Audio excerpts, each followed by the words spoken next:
Hello my friend, it's me again, Bawler. I have some interesting news for you as always. Please subscribe to my channel and write what you think about it in the comments. Unbelievable. That's how NATO officials are describing the situation in Ukraine right now. Not because it's irrational, but because it's redefining the battlefield. Across the forests and fields of eastern Ukraine, a seemingly simple network of inexpensive microphones and cell phones is reshaping the very nature of warfare.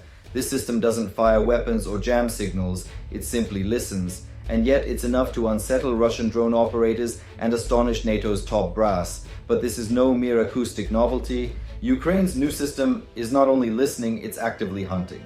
And the story of how it came to be starts in the most unexpected place. Please support my channel with a small donation. It's not much for you, but for me it's an incentive to keep going and bring you important news. I've included a PayPal link to support my channel in the description for this video.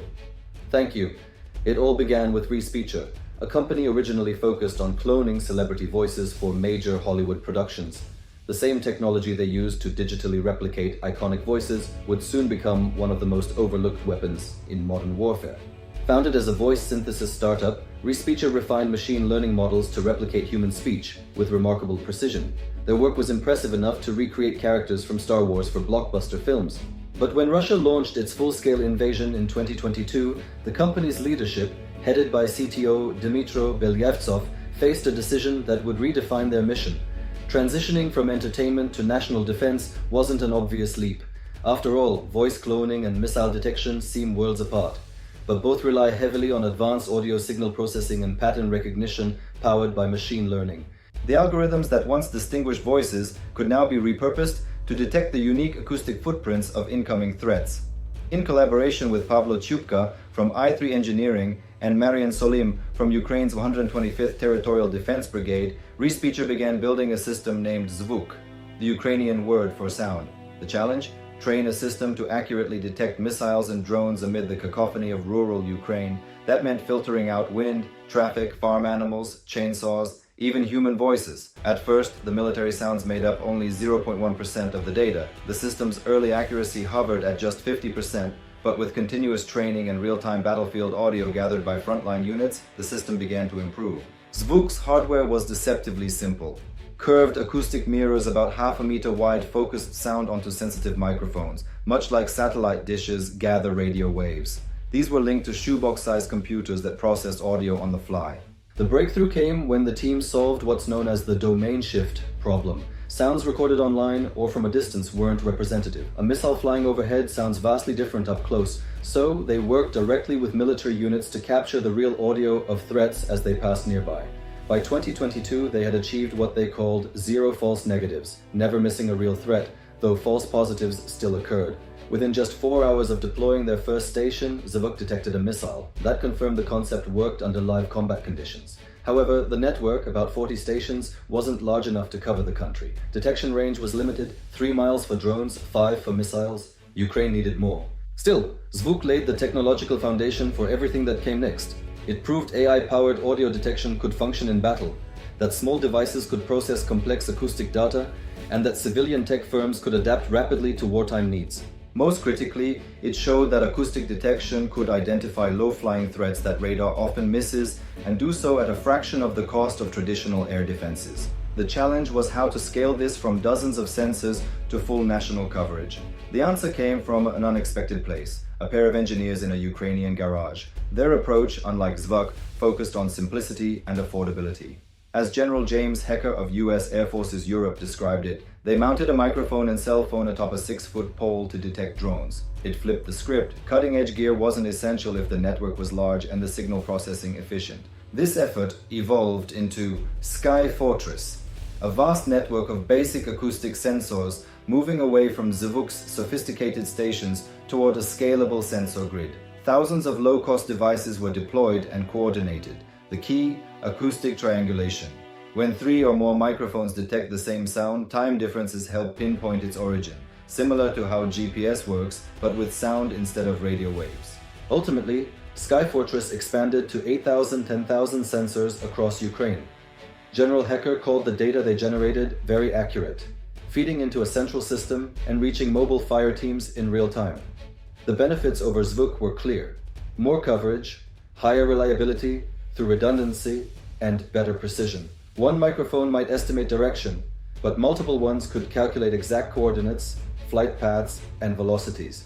And it was cost-effective. The whole network cost just $54 million, less than 2 Patriot missiles.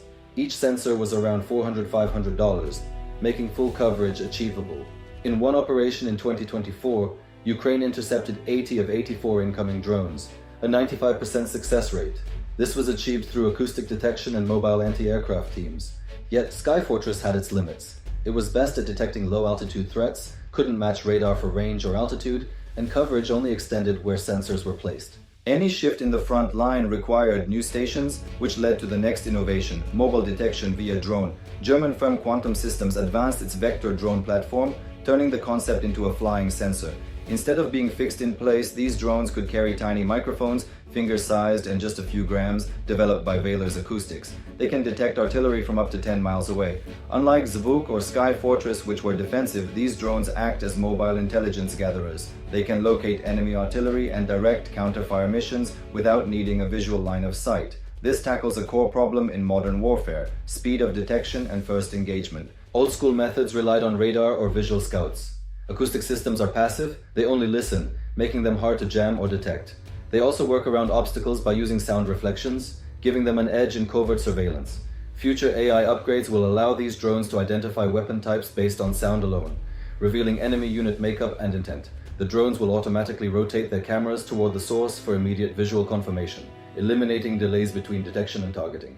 This innovation could tilt the balance in Ukraine's favor against Russia's artillery superiority. Conventional counter-battery tactics rely on complex coordination. Vector drones could compress that process into a single unit, detect, identify, and report coordinates for a strike. And because they're mobile, they can operate deep inside enemy territory, far beyond the limits of land-based stations. In this way, acoustic tech shifts from a defensive shield to an offensive intelligence tool. Yet, drones aren't perfect. Their range is still limited compared to radar. They're unarmed, vulnerable to harsh weather, and dependent on network links. Russia might develop countermeasures. Still, Quantum Systems plans to deploy upgraded models by summer 2025, just 3 years after Zvuk began. That's astonishingly fast for military tech development. Despite the success, limitations remain. A 15-kilometer range is impressive for such small sensors, but still narrow. Environmental interference, weather, noise, jamming remains a challenge. The drones are still prototypes with limited real-world testing. But NATO's excitement is real. Their fascination lies not just in what Ukraine built, but in how fast and affordably they did it. As NATO Secretary General Tom Goff has said, it's crazy. It underscores that Ukraine, with far fewer resources, outpaced much of NATO in adapting to 21st century threats. Traditional systems cost billions and take years. Ukraine's acoustic tech costs less and still thwarts one of the world's largest militaries. But it's more than budget efficiency, it's strategic evolution. From Zvuk to Skyfortress to Vector, each stage built on the last, driven not by bureaucracy, but by battlefield necessity. NATO's procurement timelines stretch from 5 to 10 years. Ukraine's war has lasted just over 3. In that time, they've developed 3 generations of tech. Would NATO have done the same without a war, and at what cost? Ukraine's systems also showcase the power of integrated data. Merging sound with radar, optical, and signal intel could greatly improve NATO's own air defenses, making them harder to jam or destroy. The Vector system introduces a new concept: multi-sensor drones combining acoustic, visual, infrared, and more. While NATO hasn't committed to using Ukraine's tech, it has launched the Joint Analysis Training and Education Center (JTEC) in Poland alongside Ukraine. JTEC's research into acoustic sensing shows real belief in the tech's potential. But challenges remain. Sound-based systems might always rank behind radar. Their range, weather vulnerability, and risk of countermeasures could limit their long-term usefulness. Still, combining Zvuk, Skyfortress, and Vector could deliver unmatched coverage. It shows how breakthroughs arise when necessity, not bureaucracy, drives development. Small teams, focused goals, and the urgency of war pushed Ukraine to innovate faster than many nations. This raises tough questions for NATO. Can traditional procurement models keep up with such rapid change? AI, too, is central to the future, not just in sound detection, but across the military. Smart drones are already replacing human spotters. That will impact how militaries train, structure units, and manage personnel. Miniaturization also plays a key role. Smaller, lighter, more efficient systems could end up on even tinier drones, or even on soldiers themselves. and Ukraine is already leading in this space. Their small commercial drones are hitting targets effectively. Reducing weight could boost endurance. Adding more features to these drones could make them nearly undetectable, ideal for covert ops. Of course, others are watching. Russia is reportedly copying Ukraine's acoustic designs. China isn't far behind. It wouldn't take much for Ukraine to suddenly be on the defensive against its own tech. For NATO, the challenge is clear: absorb Ukraine's lessons and merge them with existing forces and infrastructure. The goal is to maintain NATO's high standards while unlocking the speed and flexibility Ukraine has demonstrated. If you found this video insightful, check out our coverage on how Ukraine is dominating the drone war. And as always, don't forget to subscribe, leave a comment, and support us via PayPal. Thanks for watching.